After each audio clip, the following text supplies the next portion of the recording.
A very good afternoon to you all, and kind regards to the principals, teachers, and the school management of NG Vartak English Medium High School, Srimati Taramai Memorial Academy, and Padmashri Bhausab Vartak College. Well, before starting a presentation, I would like to say that during a presentation, there is always a thank you note at the end of the presentation. But here, I would like to put it right in the beginning. And I would like to express my gratitude towards my teachers uh, for shaping me and laying the foundation for what I am today. Well, I surely want to tell you that it wouldn't have been possible without your efforts right in my childhood. Talking about teachers, unfortunately, I lost one of my mentor and guide this year, late Professor Dr. Charles Pintosa. I wish to dedicate this first lecture of the series to him, and I pray that wherever you are, sir, you will be very happy to watch this. Then there's always a special teacher in your life. For me, it is Dr. Avinash D'Souza sir. The special part about him is that I never got to be a direct student to him, but yet I would always feel like one. I have, ever since I stepped into the post graduation in psychiatry, I have idolized him and watched him from the sidelines and learned his ways of promoting child and adolescent psychiatry, especially the school mental health seminars. And whatever I have been able to do so far with the Smile project, I owe it to you, sir, and thank you for your support and guidance that you have been always giving me. Here, I would also like to thank you for recognizing the Smile project as a part of the BPS activity.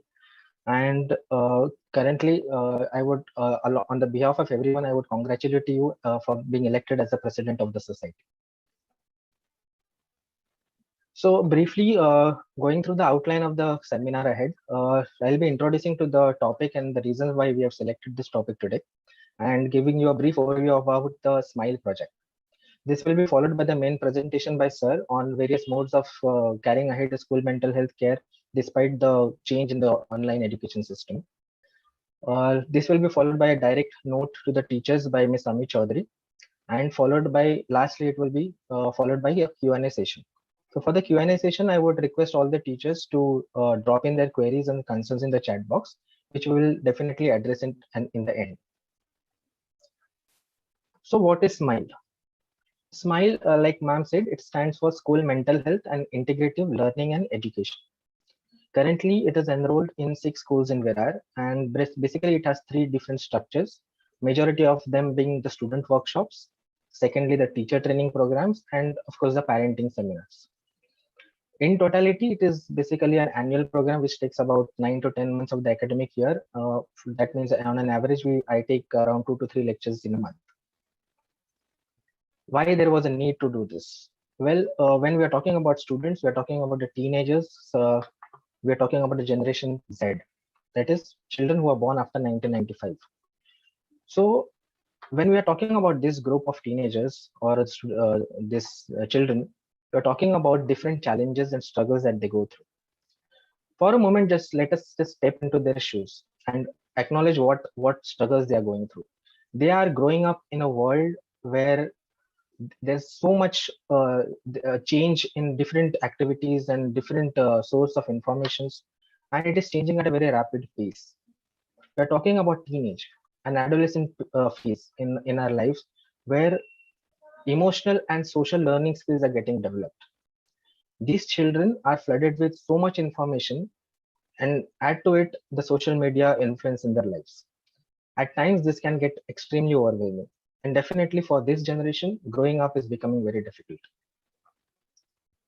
What are the challenges that they face? Well, academic and career choices are always there. There is continuous parental pressure. There is lack of financial support, and of course, the lack of appropriate guidance. Peer pressure, bullying, especially in this age, we are talking about cyberbullying as well.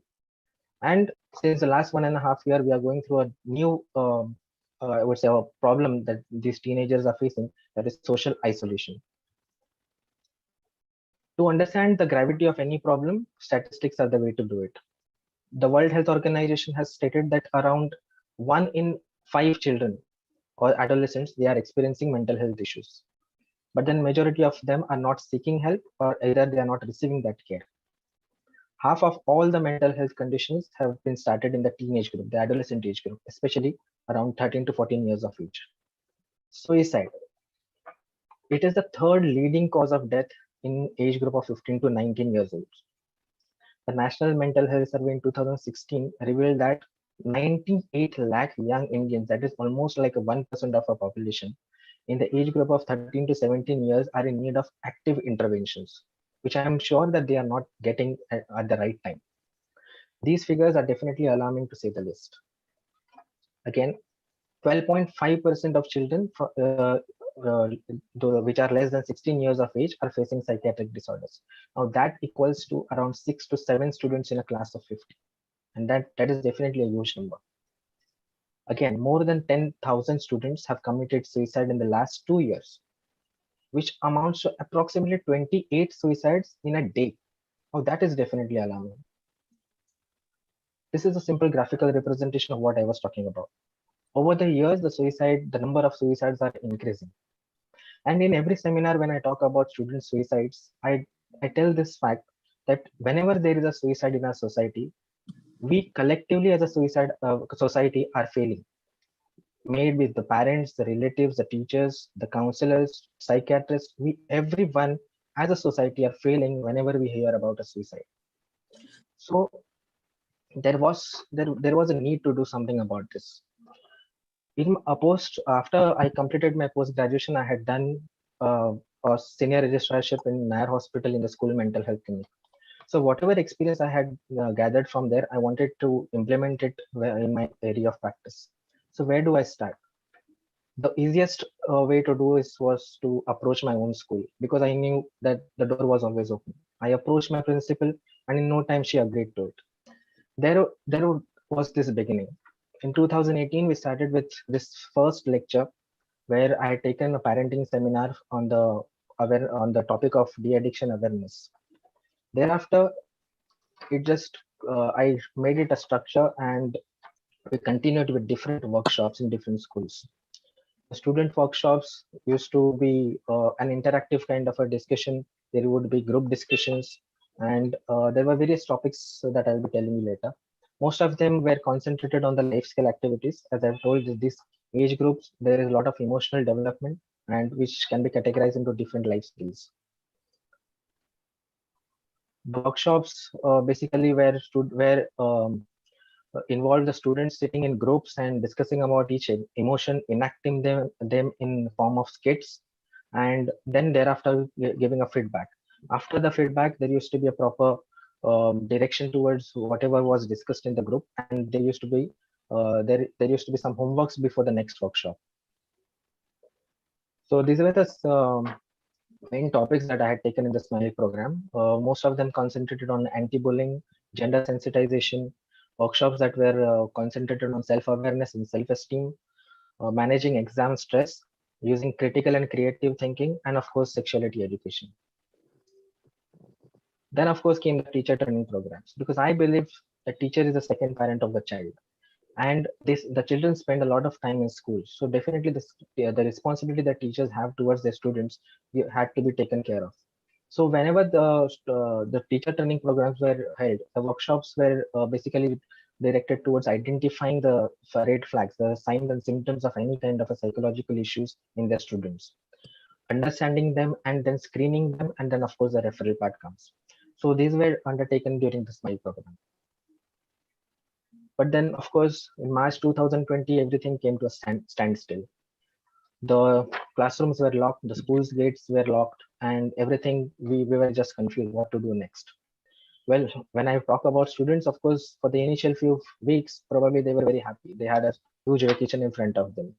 Exams were cancelled and everything was postponed, and they had plenty of time for themselves. But then, of course, that was an uncertain period. So there had to be there was a need to do something else. We all try to adapt to this new normal. Even I try to do so. And at that time, I came to know that how difficult this is to use the online kind of a mode to uh, reach out to the students. The students who used to be sitting in circles and discussing groups and enacting skits had reduced to simple small windows on the screen. It was very difficult to try to get the message across. But yet we tried. We are humans, we adapt. Even the game that we used to play with high fives and hugging and playing around, it was reduced to a simple slide on a screen. But then what next? So here is where we need to understand and take this ahead with certain modifications. We are humans, we have to adapt. This is the new normal. We cannot ignore what change is there in front of us. The online education will stay and it will be a part of the current education system. So anyways, before this lockdown started, the mental health of children was anyways ignored. More so after the lockdown, it just took a back step. But then we had to do something. So that is why I requested Dr. Avinash Biswal sir to initiate this program again with his expertise about how to carry this forward. When I put this slide, the answer, I'm sure the answer is yes. We all are missing the students. And I just wanted to share a part over here. I have been seeing children since the last 1 year. Every child, when they come to my clinic, my first question to them is, बेटा तुला शाळेत जायला आवडतं तेव्हाचा period आवडतो की आता घरी बसून तुला मजा येते? I'm sure none of the student have replied ki no, I am enjoying right now. So they are missing you all. They are missing you teachers. They are missing the hugging. They are missing the mischief. They are missing the the part where they used to disturb you during classes, and they are missing the punishments too. So we need to do something, and we have to carry this ahead. Before I hand it over to sir, I just want to acknowledge the efforts that you teachers have taken so far. For me, you are the unsung hero. You are the COVID warrior who was always at the sideline. But then you are taking the biggest responsibility right now of taking the education ahead. So I thank you and I acknowledge your efforts. And let us just go ahead with what sir is going to advise us regarding the same. So thank you. Over to you, sir.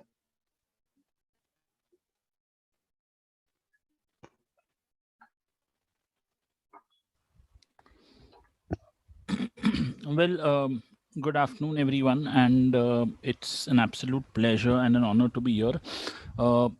At the outset, thank you, Kirti, for all those kind words. I mean, I feel very humbled when you talk about me in that way. I'm primarily a psychiatrist, but I also work with schools, and I'm here not only as a school psychiatrist, but I'm also here as a parent of an 8th standard kid who has had his entire 7th standard online, as now has entered the 8th standard online. So I totally understand with older kids how the online system works.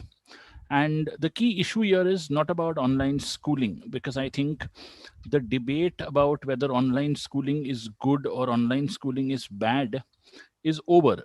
We know online schooling is here to stay, so we don't have a choice to debate that aspect.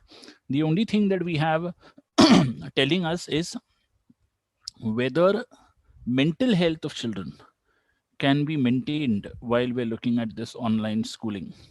And it's very important that the mental health of children be maintained, because I've had a large number of children who have become uh, upset, angry, sad, aggressive, irritable, primarily because they have not been able to go outdoors.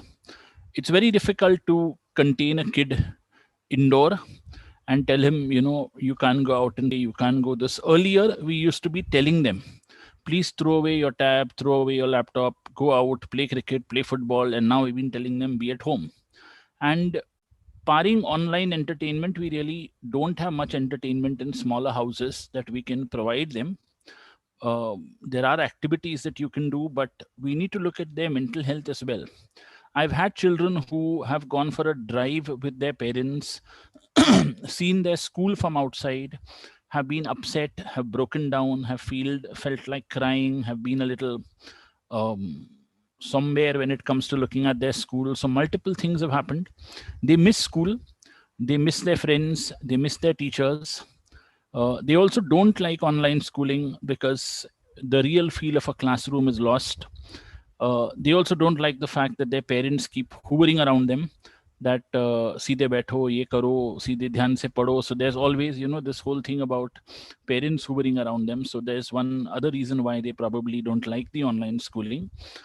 Well, the exam system is a little easy to manipulate in an online mode, and many of them are masters at that. I'm not saying all of them cheat, but yes, I have seen some of them do. So these things do happen. I have seen that some today, of course, children, we've even overcome that by having 2 cameras and all sorts of things to look at the child. But I think what's very important is how do we cater to the mental health. बच्चे के मानसिक स्वास्थ्य को हम कैसे देखेंगे इस online period में. How are we going to look at the mental health of children during this online period? And what's very important during this online period is that children have to keep communicating. Always remember when Kirti spoke about lectures and classroom workshops and school workshops, which were done for 50 and 100 children in groups. We had an auditorium where we could do that. He spoke about these children being transformed into windows and we not being able to really do much for them in an online setting. He's absolutely right. And one of the things which we have done is we have had to garner more manpower who could sort of work from their homes, more mental health professionals who could talk to these children in small groups of 6 and 8 and 10. So it's easier to handle the number of windows that you're seeing rather than handle them in a class of 30 or 40. So we divided each class into further sub batches of 10 and we tried to do some intervention for them online. Not too much of counseling. We tried to keep it as interactive as possible. We also tried to see children in person as far as possible in our consulting rooms, making sure that there was no crowd, making sure that social distancing was maintained. But at the same time, what we've also done is we've had to do a lot of sessions online with children. And let me tell you, children are very comfortable with the online mode. They have adapted to it. And we also have adapted to it. So that is something which we have done. What's also very important is that a lot of the interventions have become online. So children fill a Google form, we assess that form. Children in lifetime type and we type back again. So these kind of interventions wherein the child is asked to draw something, show it to you online. You ask him about the drawing, you assess the drawing. There are multiple things that can be done in an online mode to assess the mental health of the child. What's very difficult is sometimes if the parent is in the same room, the child may not open up and speak to you. So you may have to speak to the child separately, request the child to be out, call the parent separately, and all that may happen in the same sitting. So these things very often happen. You very often also, one of the disadvantages of an online mode is that in your clinic, you can talk to a child alone. But in the online mode, sometimes the parents try to listen and eavesdrop and they try to see ki kya ho raha hai. And very often they might also try and unko janna hai ki bachcha kya kar raha hai. So they very often try to intervene. So these things happen in the middle of a session and the child does not get the privacy to talk to you. He's not left alone to talk to you. So this also is something which goes wrong. But finally, I think smaller groups are the key towards online mental health interventions. Smaller groups are the key to reaching out to more children. You cannot do it in larger groups. And small interventions, छोटे interventions जो 15 minute के हो, 20 minute के हो, वो बहुत जरूरी है, because we have the children don't sit for a long time. We have to understand that their attention span is lower and they do not sit for more than 15-20 minutes. So sometimes smaller I would say shorter attention spans, so 15-20 minute interventions wherein the children are freed in 15 to 20 minutes. And you can also do more groups. So do groups of 10, do around 10 different groups for 15 minutes each. It works a lot better. Another thing also that comes into one of the things which I have done with some schools is we have allowed children from a particular school interact with children from another particular school and interact with children from abroad. And this has broadened their horizon with regard to mental health. We also made children prepare presentations on mental health and present them to us online, and we've had conversations with them to create awareness, like anti-bullying, cyberbullying. Multiple things have been done in an online medium. What's also very important is that, uh, of course, a parent group can always be organized online because they are adults and it's easier for them to do.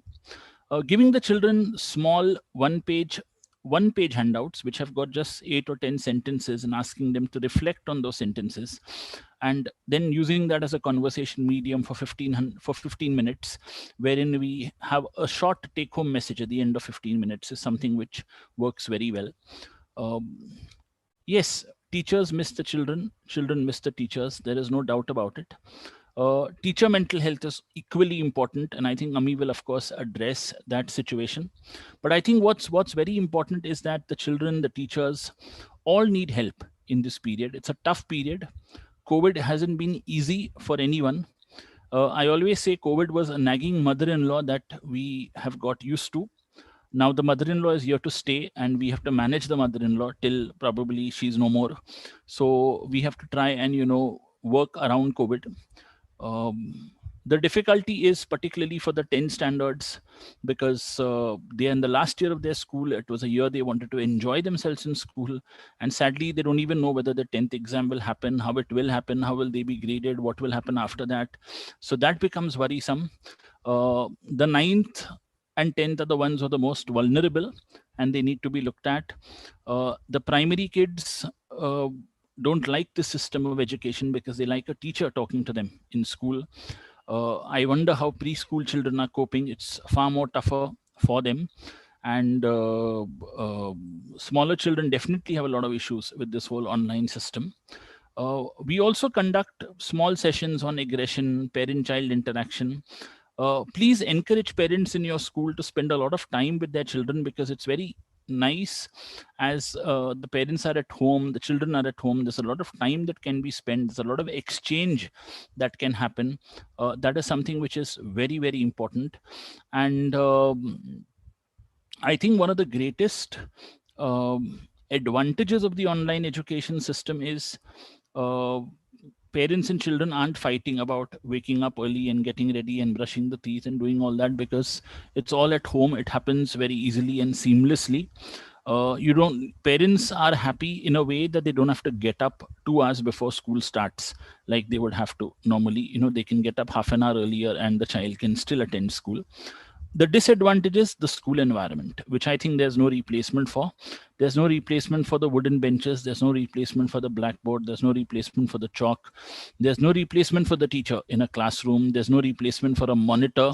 There's no replacement for children's names being written on the board when they talk. There's no replacement for calendars and remarks. There's no replacement for the child standing out of the class. I always remember many years ago when I was as young as Kirti. I'm still young, but when I was as young as him, I went to one of the schools, and we had I had to meet the principal about doing a program there, and there were 4 or 5 children who were kneeling down outside his room.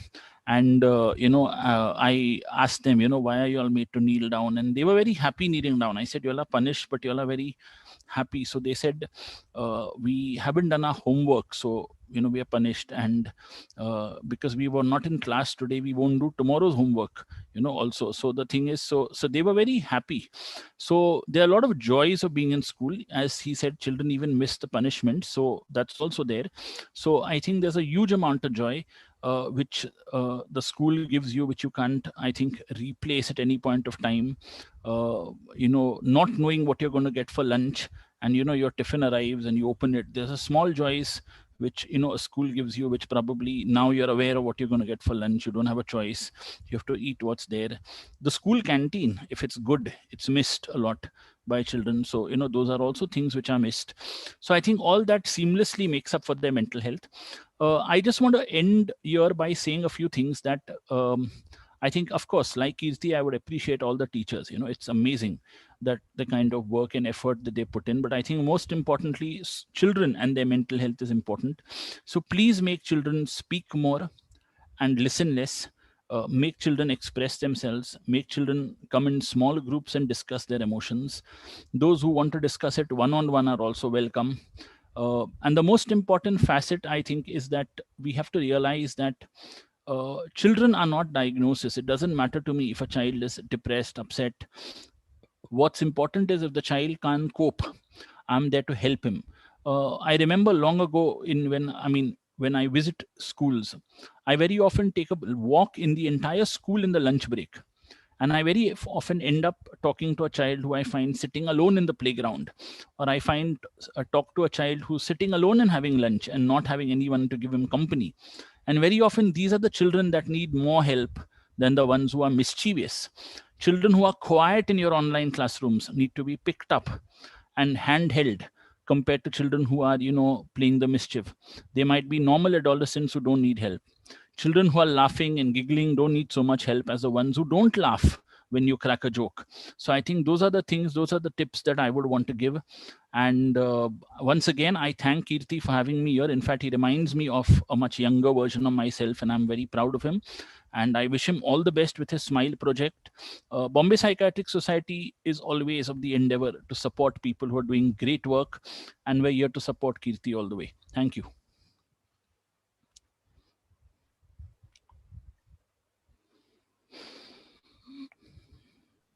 Thank you so much, sir. That was really kind of you. And whatever tips you have given, that those were really insightful. We'll definitely be using them, and I'm sure the teachers have found it very useful as well. Moving ahead, I would request Ami to take care about the teachers and their issues and how to manage the stress around this online education. Ami, over to you. Thank you, Dr. Kirti. So yes, I would be directly talking to the teachers today. And first of all, like Dr. Kirti said, you've done an amazing job in the past 1.5 year where everybody was confused, but you still stuck to all your students and you did amazingly well. So yes, definitely you all are the unsung heroes of COVID. All right, so I want to straight away go on to the fact that the mental health of teachers is definitely affected. And some of the things that I would like to highlight over here is that there has been a lot of anxieties that has come up when we talk about teachers, like how am I delivering the information properly, is my student understanding, is am I speaking properly through the online medium? Is the network okay? I feel the network is okay, but is the child actually understanding what I'm saying? And most importantly, there are episodes of self doubt कि me as a teacher, क्या मैं जो कर रही हूँ या मैं जो कर रहा हूँ वो उनको हेल्पफुल हो रहा है क्या, जो मेरा एम है, जो मेरा मकसद है, क्या वो फुलफिल हो पा रहा है क्या, am I able to teach because I'm a teacher. So these doubts come up a lot. And then of course there are physical symptoms, like there is sleep disturbance, there is decrease in appetite. So these physical symptoms also come up, but then there's a lot of stress here, a lot of stress here. And so I just want to talk about that part of teachers, that you guys need to give yourselves the time to deal with it. It is like D'Souza sir said, it is the mother-in-law who is not actually going, it is here to stay. So we will have to not question, there is no option of questioning, but we will have to accept and we will have to adapt ways to deal with it. Like Dr. Viktor Frankl says, ki when we are not able to change the situation, we are forced to change ourselves because we are just not able to change the situation. So I want to talk about 3 simple steps in terms of dealing with such anxieties and any other anxiety for that matter, because anxiety is a state of mind, it is an emotion. And there are these 3 steps that I always talk about when we talk about emotions, so which includes anxiety and any other emotions that you teachers would be going through. So the 3 steps are awareness, acceptance, and change. So first we'll talk about awareness. So awareness about your own emotions. What are you feeling right now? When your lectures are over, take 5 minutes and ask yourselves, what am I feeling? Am I feeling happy? Am I feeling sad? Am I feeling doubtful? Am I feeling like what have I done? Am I feeling self-doubt? It is very important to be aware of what you're feeling instead of keeping yourselves busy and not really paying attention to those emotions. Jumping on to the second step, it says acceptance. So acceptance is all about accepting what you're aware of. Now, it's really easy to accept the fact that you're happy, but then sometimes it's not easy to accept the fact that you're sad, that you're upset, that you're angry, that you're not okay. And because the moment you start accepting it, it rises, the intensity rises. But we need to understand that as the intensity keeps rising, and once it reaches the peak, it will go down. So our job is to accept and let it reach its peak so that it will go down slowly. So the first step, awareness. Second step, accept that you're sad, accept that you're doubting yourself, and accept the fact that yeah, probably I do feel that I'm not able to do what I'm supposed to do. I've been teaching since the past 10 years, but now I am doubting that same skill that I had and I was so confident about. And trust me, when I say acceptance, what I mean to say is that you need to tell yourself that it's okay. It is a normal reaction to what you're going through. Every negative emotion need not always be wrong. It is a normal reaction to what life is offering us right now. So if you're feeling sad, if you're feeling upset, that's absolutely normal. And then the third step is change. Change what? So in certain cases, we may work on changing our situation. For example, we can offer some alternatives to our students if that is possible, if you can push yourselves to that. But sometimes we just can't. There are some things which are not in our control due to the situation.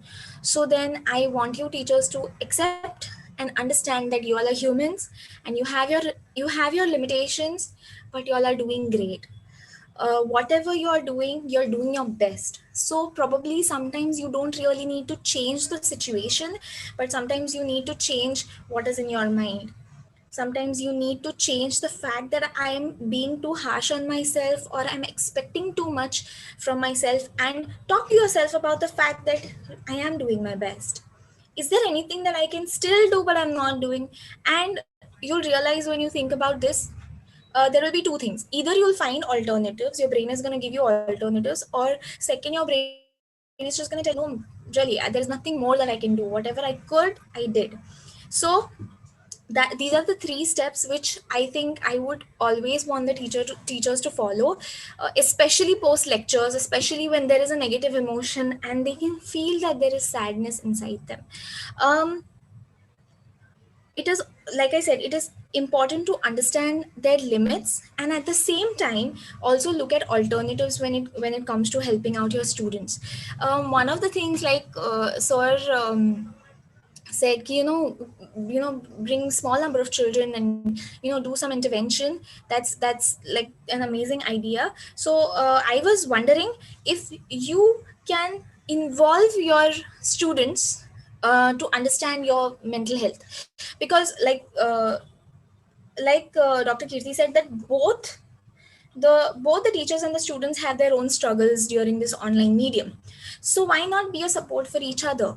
So it's going to be like a support group, right? So it's going to be like, the students need to be understood, or the students need to be understood, and also they need to understand the teachers. But since they are children or they are students, they need help in understanding you all. So why don't you involve them in why don't you help them to understand the fact that even we as teachers have our limits, but trust us, we are trying our best. Give us your suggestions, help us out. If you think that we can do something, teach us. We are open to listening to you.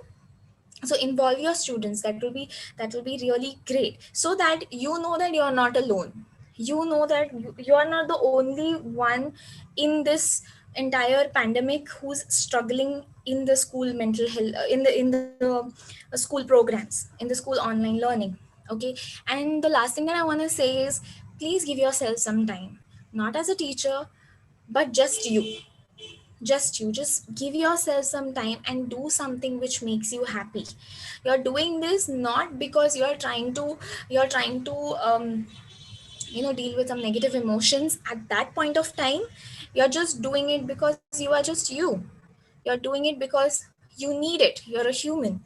Before a teacher, before a parent, before a friend, anything, you're a human.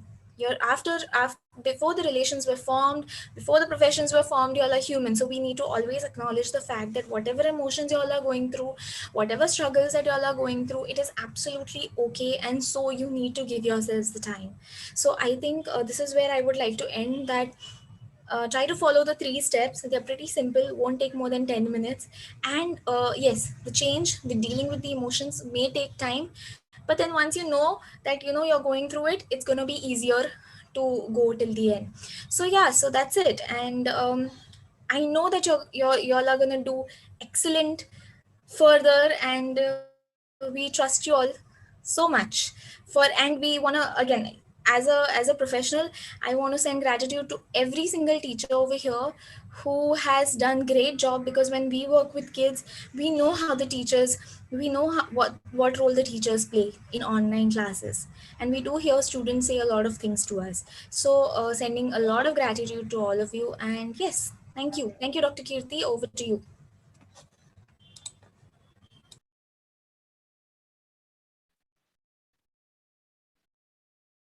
Well, thank you, Ami. That was really insightful, and I really like this innovative idea of involving the children in the teacher's mental health. That was really, really nice. So, yeah, we are ending the session. All three speakers have talked about it. I'm opening the session for a Q&A. I would request the teachers to put their queries in the chat box. Till the time teachers think about any questions, I would like to ask sir about my own query. Sir, we have over the last 1.5 year, we have learned, came to know about various families who have lost their dear ones. And as I have said that teachers are the second parent to a student or a child. Now, when they come to know about their student losing someone in their family, what is your advice to them? How do they tackle this part where they have to handle the grief as well? Well, I think one of the most important factors is that the teacher can spend a little time talking to the children. Uske saath baat karo, find out how affected he is, whether he misses the person lost. If he wants to cry, let him cry. If he wants to express himself, let him express himself. If he doesn't want to attend a few classes because he's a little low and affected, it's okay, but we don't want the child to use that as an excuse the whole time. So that's also a concern.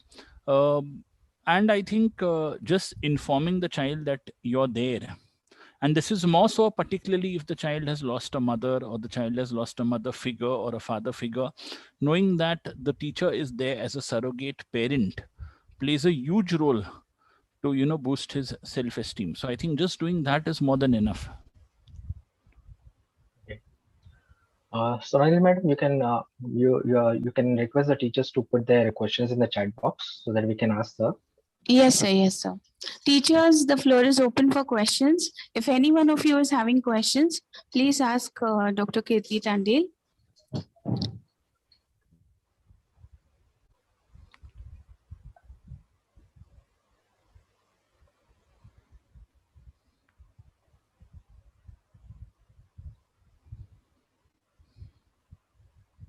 Yes, teachers, please ask questions if you have any.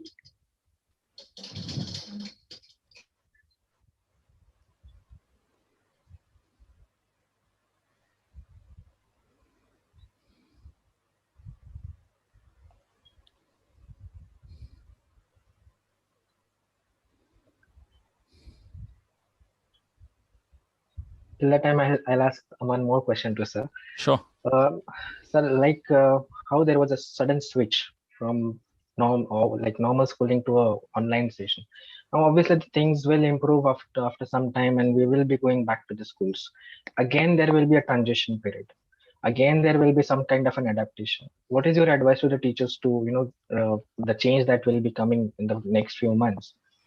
Again, there will be a switch. My perception is that two. One is that the transition will have to be slow, because to get children to sit again in a classroom, not be distracted, to not be on a gadget, to probably focus, is going to be very difficult, particularly for the older children post the age of 10. And I think what's also very important is that you may soon have a very hybrid mode of education where children may sort of receive notes online, receive assignments online, submit assignments online. You may have less of notebooks being used for these things in school. Though school will continue, the classroom education will continue, but you will have an online add-on process to the entire education system because of COVID. And I think that's going to be very good because it will enhance.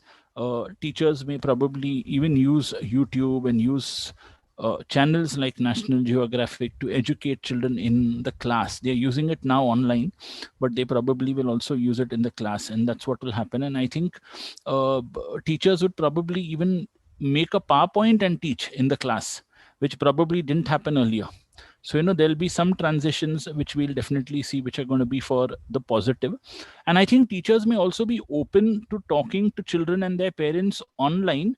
If, instead of calling the child and the parents to the school, in case both the parents are working and coming is difficult.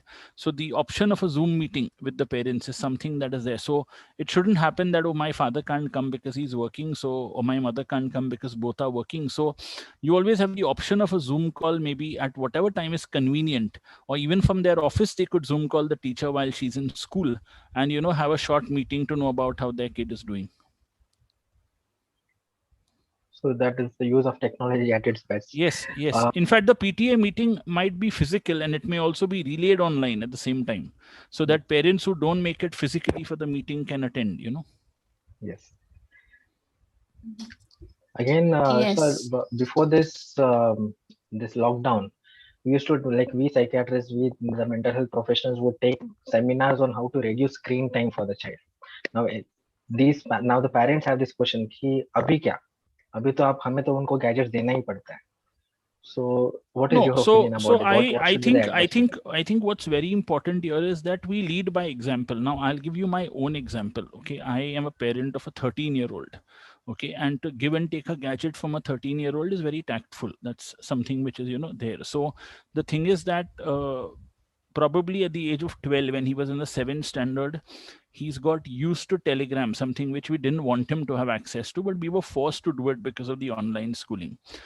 He's also got access to a number of games online, which we didn't want him to, but he's had to. He has an iPad. And the thing is, the gadget is, of course, with him right from 7:30 in the morning to 1, because that's his school time. One of the things which we are hell-bent on is that at least I am with him most of the time. So I will be with him digitally free when we're eating. So there's no gadget at that time. Post lunch, he is allowed to do whatever he likes and probably complete his homework. Anything that, the standard excuse for holding on to the gadget is that all my notes are on the Google Classroom. So I told him whatever notes come, we share. The Google Classroom accesses with me. It's printed out and given to him. So he has a notebook of his notes ready. He doesn't have to use a gadget to do his homework. That's the first thing. So his textbook is there, his notebook is there. So his homework, which has to be written in his book, will be done while he's gadget free. He is told that he assigns a play time with his friends if they want to play online. So they decide, okay, 4 to 6 or 6 to 8 or whatever those 2 hours. And he's given the gadget again at those 2 hours. After that, it's strictly kept with me. He's assigned separate TV time if he wants. So that's there. But he's also encouraged to, cycle, go down and play, call friends over and play physical games with them in groups of 2 or 3, may not be large groups considering the COVID situation and considering whether parents allow their kids or not. So he has a group of friends which are an internal group where the parents I know are reliable. So my son can go to their house and they can come here. And in a group of 2 or 3, there's interaction that happens. So I think this is something that we have to, and a very strict thing like, no gadget use post 11. So that's something which, we're very strict about. We'll sit together for around half an hour. So I sit with him, he sits with me. We'll discuss the day. We discuss what happened. I might even tell him how my clinic day went and, whether something was bad in my own words. He may not need to know medical terms about what happened, but in my own words. He'll tell me about something that he interacted with his friends on Telegram and something they said that he didn't like. So we teach him how to handle that. So those are things which I think are very important. And what does he look forward to the next day, whether there's a test or there's an exam or there's something like that. So those are things. So I remember the first time when Telegram was introduced to him, the whole issue was that there were a few people who made fun of him and he didn't know how to handle it and he didn't know what to say. So the thing is, so he was taught that you will respond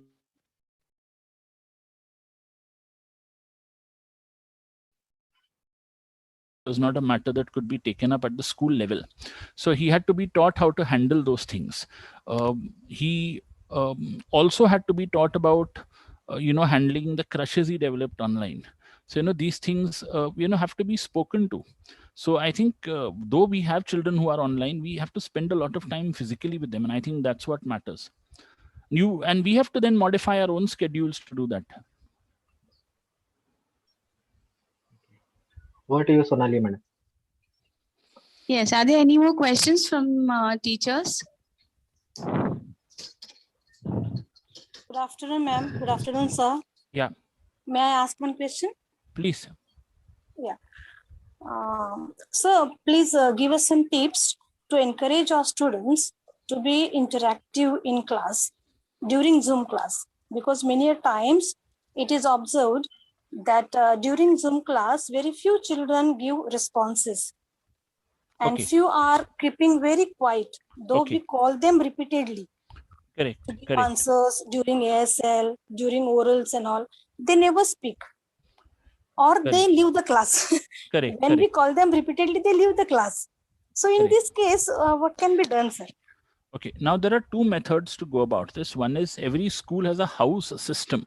I don't know, I'm sure your school also has that. So, we used to have red, green, blue and yellow 4 houses in our school. Yes, sir. Now, one of the things that we had done is the child knows which house he's assigned to.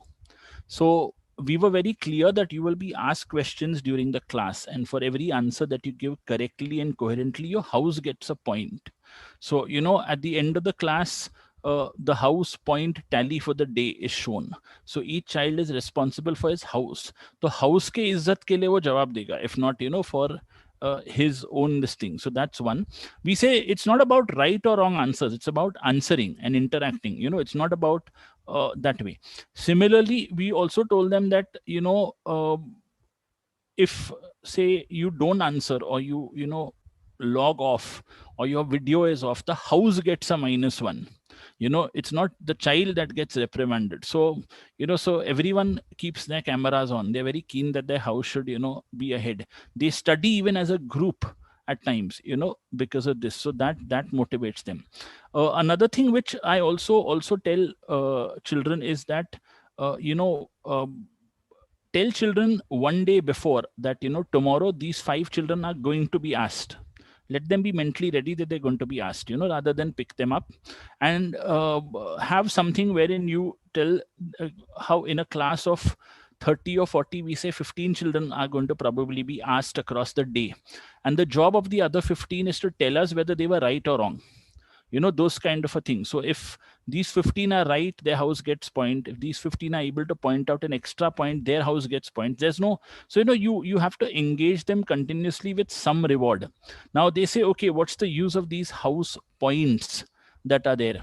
The whole advantage is some kind of, an attractive certificate or an attractive gift or something, or, some kind of a medal being given to everyone who's participated is something that, plays a very, very important role.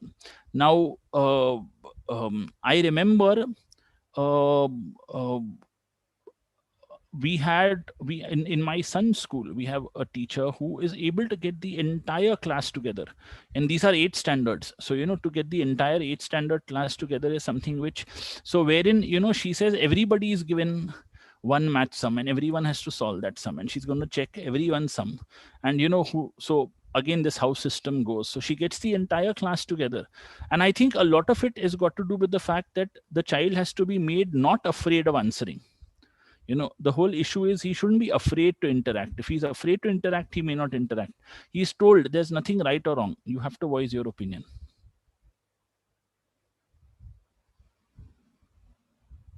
Thank you, sir. Yeah.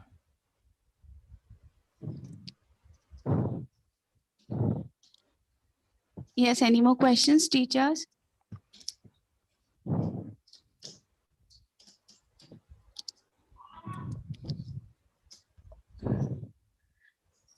Yes.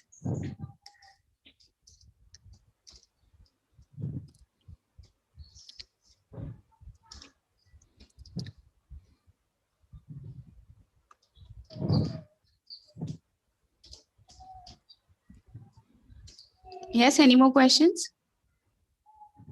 Good evening, sir. Yes. Sonali here. Sir, Yeah. I have a question. There are many parents who keep on telling us that before the child was so bright, he was performing at school and he was doing his homework regularly. And nowadays, just because there is no one to control him, monitor him, he has changed a lot. So how can we tackle such kids? Well, I would want to find out, why has this change come about? I mean, has the change come about because of the online system, or the child has become Yes, yes, it is because of the online system, sir. Because before it used to happen that the teachers are regularly checking the homework and like they were always monitoring them. But right now No, there is now no I one. will give you another example. Even here, Yes, sir. even in, I mean, schools here in Bandra and all, we have teachers who give homework. The homework has to be uploaded either onto Google Classroom or emailed to the teacher, and that is something that they have to do. And the child gets his homework back, so the homework is checked. And I think innovative responses from the teacher. Generally I've seen teachers use good, very good, excellent. That's about it. But then, I feel, teachers using innovative responses. Some teachers use wow, fantastic, superb, and multiple adjectives that you can find. I think it motivates the child. More importantly, I think even for that matter, the child, it depends on what kind of homework. If it's writing out huge answers, and the child may not seem to enjoy it. But if it's innovative homework, I think they're very keen to write about it. So like, I remember an English teacher telling me that children have not submitted their essays, and she gave them an essay on some topic which is a very common topic. And I said, give them an essay about their favorite online video game and what enthralls them about it, and they're going to write a lot. And they wrote. So you got to give them topics that interest them, and at the same time evoke their interest. Yes. Thank you, sir. Any more questions from any other teachers? Yes. Yes, I think so. There are no questions. So Okay. yes, we can proceed for the vote of thanks. Madam Yes. Sunita. Yes. Sure. Yeah, thank you, Ms. Sonali. Good evening to one and all. I am Ms. Sunita, take an opportunity to speak few words on this auspicious webinar. Now it's a time for vote of thanks. It's my immense pleasure to say thank you to Dr. Kirti Tandel sir, Dr. Avinash D'Souza sir, and Ms. Amy Chaudhary ma'am for this valuable webinar. Sir, whatever the suggestion and the tips you have suggested, it's really wonderful, and definitely we will take it into the consideration that we will follow it on our online classes. Life gets better when mental health become our first priority. Happiness is essential. Self-care is necessity. Thanks to all such mental health professionals who are always there to support us, and in order to take care our mental health, we can take their support. Now, I would like to thank to our beloved Principal Madam for organizing such wonderful webinar. As a principal, she understands our feelings and emotions. She is the best positive motivator. Now, it's a time to thank to Sangeeta Madam, Hemlata Madam, Rachna Madam, Ranjana Madam, and Sheetal Madam for motivating and supporting us. Now, let's move to our supporting teachers. Thank you very much for attending the webinar. You are the ones who are always dedicated to your work. Thank you very much for our technical team for their cooperation. It's a request to all the teachers to fill the feedback form so that you will receive your e-certificate. Thank you so much. You all, stay safe, be happy, stay connected digitally. Thank you, sir. Thank you, everyone. Yes, thank you, everyone. May God bless you all. With this, I think so we can end the session. Yes, ma'am. Ranjana, ma'am. Yes,